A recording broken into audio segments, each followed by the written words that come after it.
Hi Libra, this is your January mid-month tarot reading. We'll have 3 separate spreads in this mid-month reading. In the first spread, we'll be looking at love coming towards you. Could be existing love, new love, love from the past, whatever comes up. Then, in the second spread, we'll take a look at some good news for you, because we all could use some good news. And at the end, we'll be looking at the advice for you for the next couple of weeks. Please like, share, and subscribe to support this channel. This first spread is on love. We have the 7 of Pentacles clarified by the Knight of Pentacles. We have the 6 of Pentacles. Then we have the Ace of Swords clarified by the Queen of Swords. In the potential outcome, we have the High Priestess with the 10 of Pentacles and the Hierophant. And we also have Temperance on the bottom of the deck. You could be dealing with an Earth sign, Taurus, Virgo, Capricorn. We also have Sagittarius. Maybe a water sign, Cancer, Scorpio, or Pisces. Well, most of you already know this person, because this is a bit of a slow development, to be honest with you. I don't see anybody rushing in. I don't see anything happening out of the blue. I don't see any surprises. It's a bit of a slow spread, right? Very patient spread at the same time. You're the Queen of Swords right there in the middle, clarifying the Ace of Swords. So I think at some point you will have a decision to make, okay?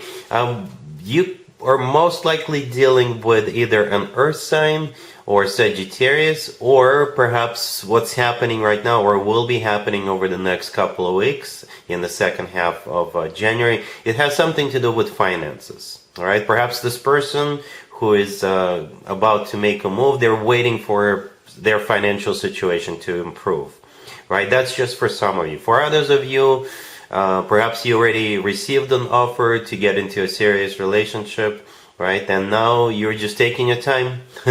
Some of you could be dealing with more than one person, by the way. And perhaps you are looking at them and you're thinking, which of the 2 suitors I want to move forward with.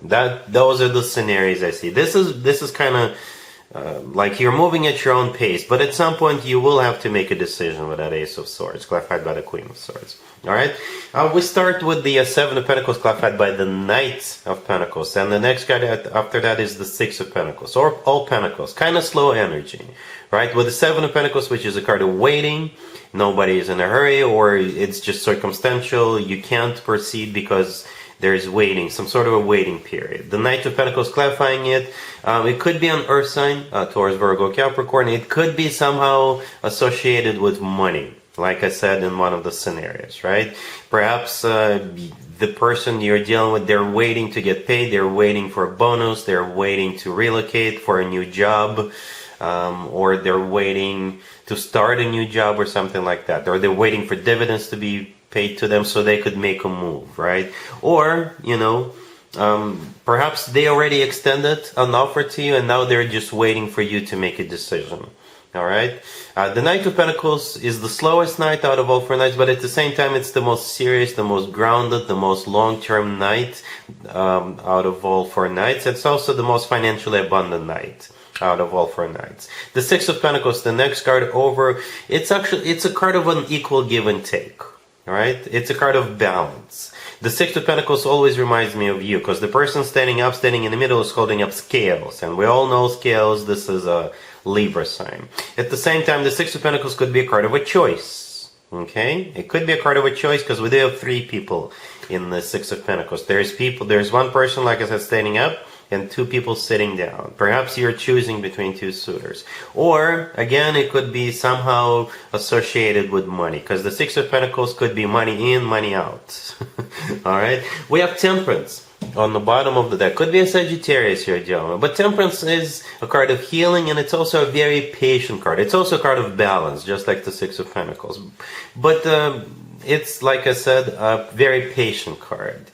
Alright, so if you're dealing with just one person or even 2 people, they're going to be very patient with you because they know you're a Libra. Libras notoriously sometimes have a hard time deciding, and there's nothing wrong with that. That's just the way you guys are. And people dealing with you, they have to understand that. And if you're dealing with just one person or maybe 2 people, both of them know that. Both of them, you know, know what Libras are all about. All right, and again, going back to that Ace of Swords clarified by the Queen of Swords, you will have to make a decision. All right. And the Ace of Swords often comes through as the word yes. Keep that in mind. The Ace of Swords is a card of a new beginning. The Ace of Swords is a very decisive energy. All right. And with the Ace of Swords, people are usually crystal clear about what's going on. In the potential outcome, we have the High Priestess with the Ten of Pentacles and the Hierophant. The Hierophant could be a Taurus. The High Priestess could be a water sign, right? But the High Priestess is all about intuition. All right, and the Ten of Pentacles and the Hierophant are both commitment and marriage cards. If your intuition at some point will tell you, know what, you can have it all with this person. You can have a family with this person. You can get into a serious commitment. As a matter of fact, this person is serious. If your intuition tells you something like that, perhaps your intuition is onto something because of those two commitment and marriage cards, right? The Ten of Pentacles is a rock solid commitment or marriage. It's a card of when people have money in the bank.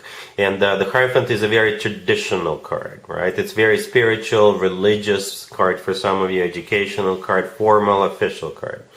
So yeah, it looks like you're taking your time, Libra. Just to sum up, you're taking your time, but at some point you'll have to make a decision. All right? Really happy for you. Congratulations. Here's some good news for you, Libra. We have the Queen of Swords, clarified by the Chariot. We have the Ten of Cups. We have the Queen of Cups, clarified by the Six of Swords. And we also have the Queen of Wands on the bottom of the deck.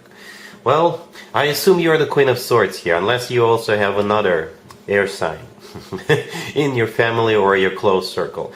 All right, so here's the deal. We got a bunch of people, right? We got a family card. And we got two travel cards. So the good news is either somebody is getting married or somebody is getting engaged. It could be like a family reunion or a family vacation. Or there's definitely some sort of a trip. Somebody is going to be traveling. I don't know if that's going to be you or somebody else in your family. But yeah, it is either an existing family oriented or a future family that's about to be formed. Alright, because the Ten of Cups in the middle is a family card. It's a card of a commitment or marriage. That card is often referred to as the happily ever after card. We have you, the Queen of Swords, the Queen of Cups, and the Queen of Wands on the bottom of the deck. Both the Chariot and the Six of Swords could be interpreted as cards of literally going somewhere.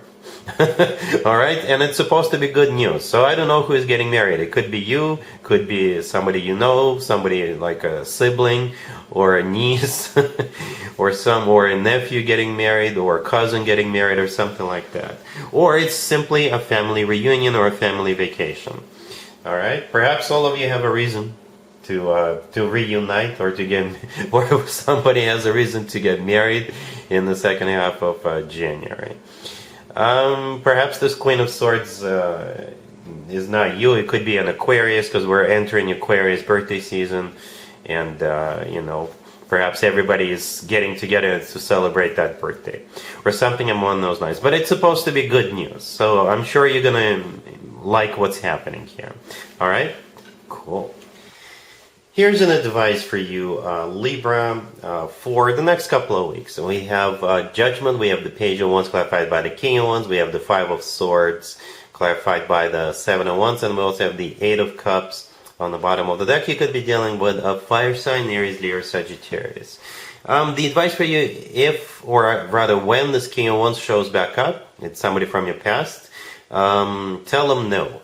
You don't have to, but that's the advice. Alright, we start with Judgment. Judgment is a card of somebody coming back from the past. That's one way to interpret the Judgment card. Then the King of Wands, clarifying the Page of Wands, the next two cards over is the person coming back. Right, so most likely a fire sign, Aries, Leo, Sagittarius, or somebody with a lot of fire in their chart. And the Page of Wands, this is them messaging you, texting you, calling you, sending you a pigeon with a paper message attached to it. I don't know. But the rest of the cards, this is you simply walking away from them. The Eight of Cups on the bottom of the deck, it could be a card of them coming back to you, but the Five of Swords clarified by the Seven of Wands, this is the advice right there, right? Don't re-engage with this individual, right? It's like this person is trouble. And most of you already know that. Most of you already do. Okay, so yeah, with the Five of Swords and the Seven of Wands, this is you actually being very, like, pushing this person away. Alright, that's the suggestion. Perhaps this person knows your weak spots, and if you re-engage in a conversation with them, then they will like try using those tricks that they have up their sleeve to lure you back in. Therefore, I think the suggestion for you, don't even bother talking to them, because you'll be wasting your time. You'll definitely be wasting your time with this person. Alright, so Libra, yeah, that's what I have for you for this reading, for this time period. If this video resonates with you, please like it. Please also share and subscribe. And other than that, Libra, have an amazing the rest of January.